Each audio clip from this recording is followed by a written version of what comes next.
Hey everyone, welcome back to the channel.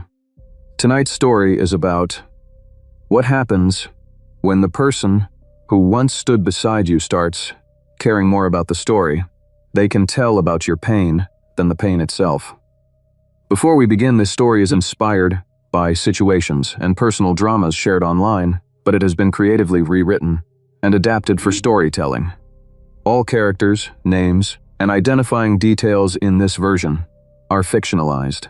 AI is used only for voice production, while the story itself is reviewed and edited by a human. Now, enjoy the story. My wife asked me to drop the case. That broke my back. Then tried to come back.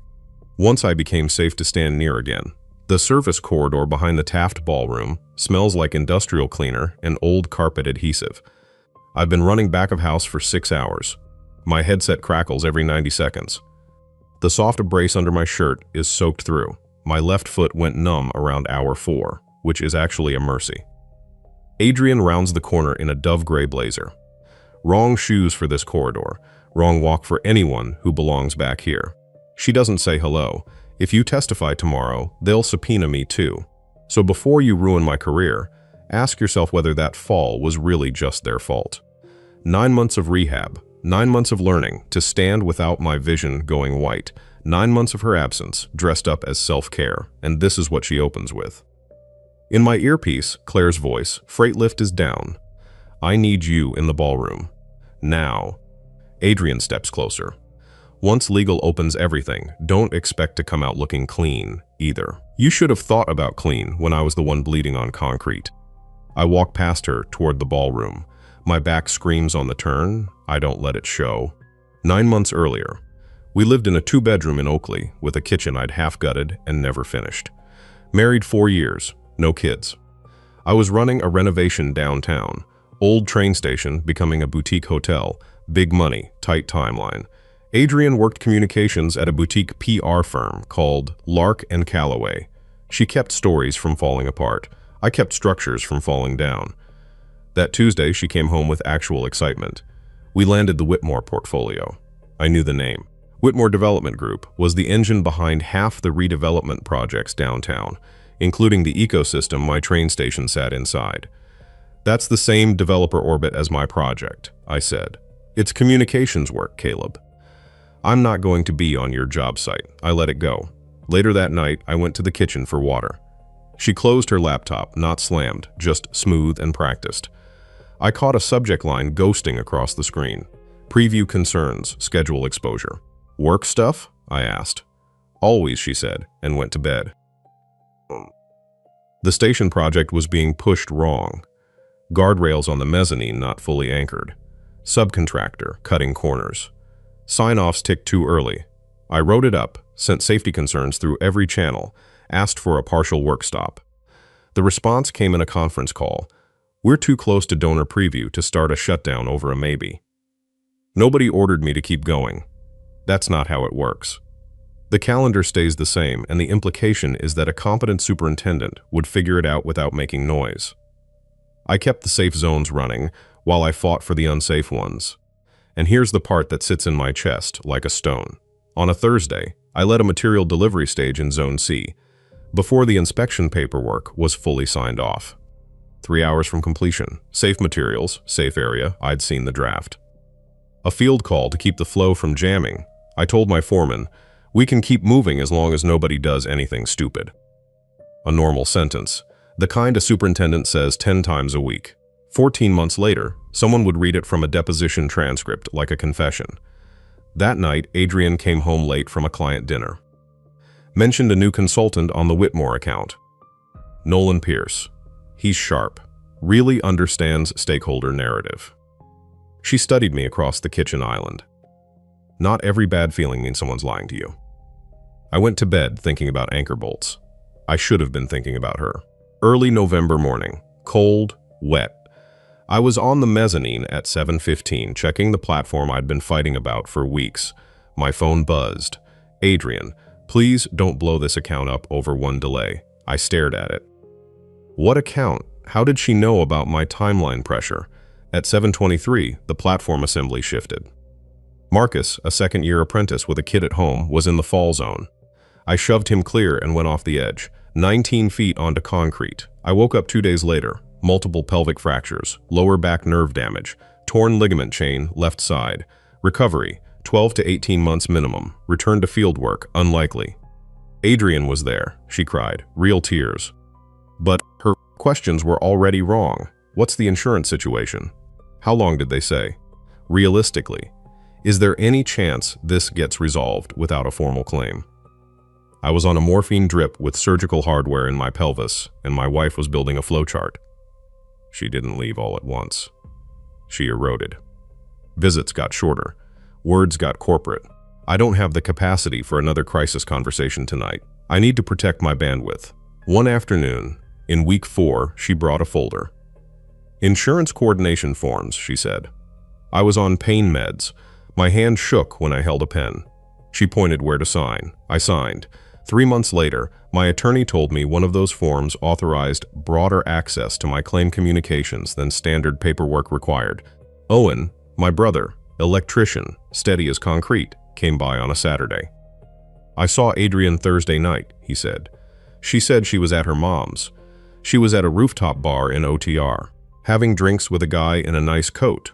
Could have been a client thing. Could have been. He finished my pudding cup. I also think you've got enough to deal with right now. Late January. Rehab facility. Common room.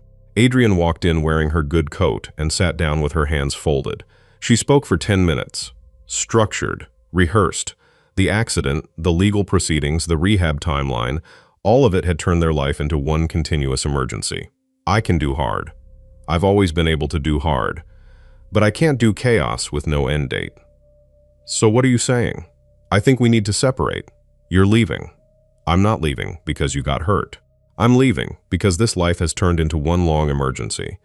I sat in a wheelchair in a facility that smelled like chicken and bleach and said, funny. I thought marriage was where emergencies went. She didn't have an answer for that. Within a week, I heard her narrative through the gaps. Mutual friends who stopped texting. Her sister who called once. Adrienne says you've been really consumed by the legal case. Not I left my husband in rehab. But he can't move forward. I'm making a healthy choice. She took the true parts and built a story that made the untrue parts invisible.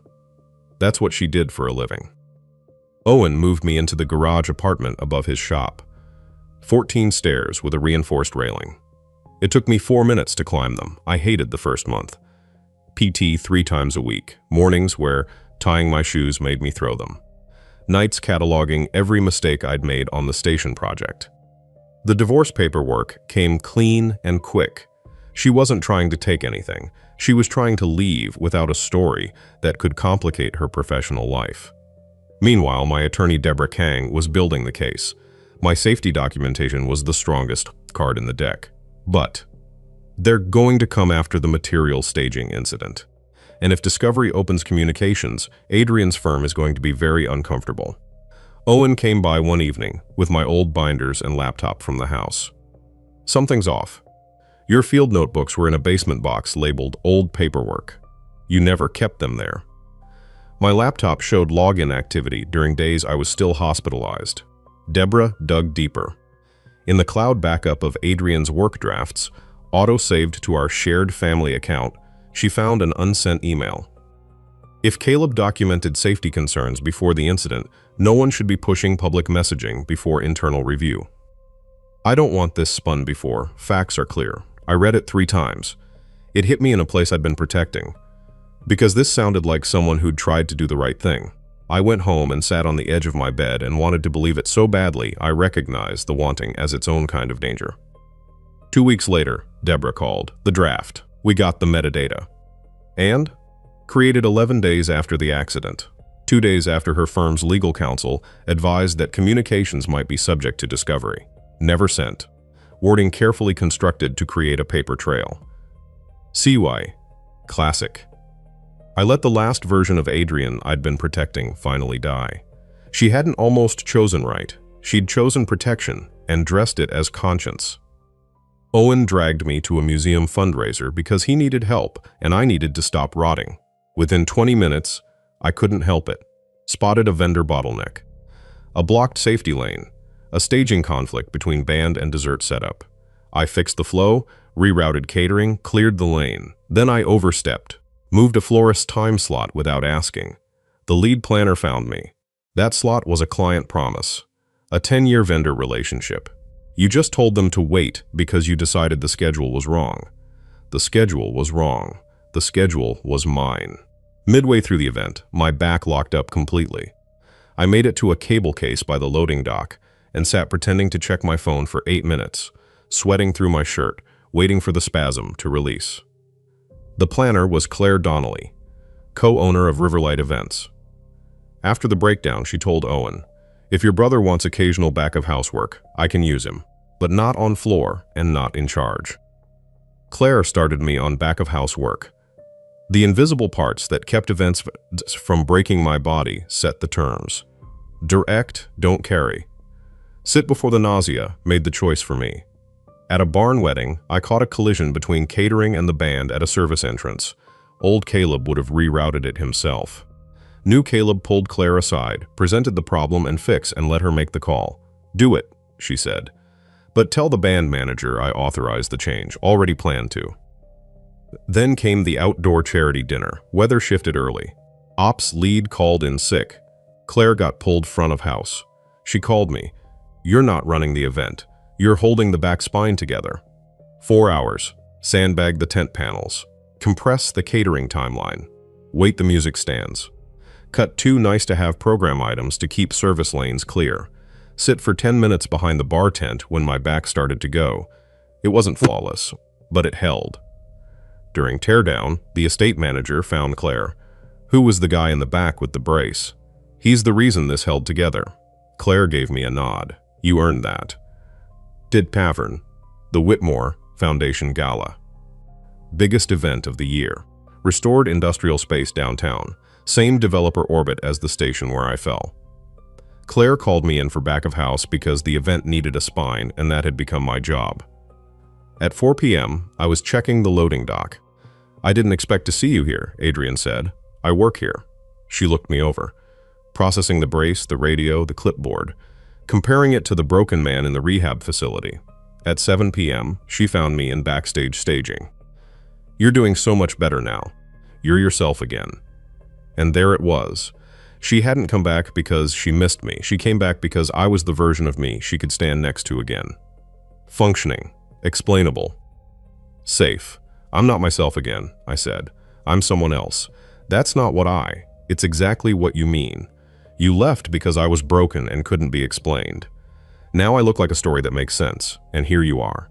Her professional self came online.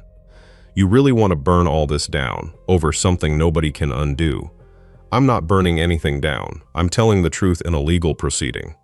If legal opens everything, you're not going to come out clean either. You signed forms.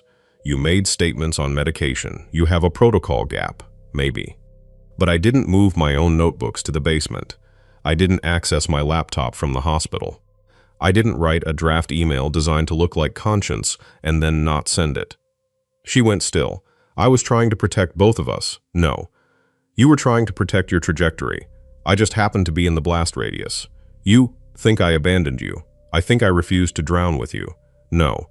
You climbed onto dry ground and called it maturity." My radio crackled. "Claire, service elevator is stuck. Kitchen is backing up. I need you." "I have to go," I said. "You should get back to your side of the curtain." Excellence. The next 90 minutes were controlled chaos. Elevator jammed. Every plate had to go up service stairs. I rerouted the flow in 12 minutes, compressed the dinner timeline, started the band early to cover the noise of hustling staff. None of it was elegant. All of it was functional. The event ran 7 minutes behind a timeline nobody noticed because I'd built a 4-minute buffer that morning. The hearing was a conference room downtown. Too many lawyers, fluorescent lights. They came for me first. The material staging, my deposition language. "We can keep moving as long as nobody does anything stupid." Framed as a cavalier attitude toward safety, a man who cut corners.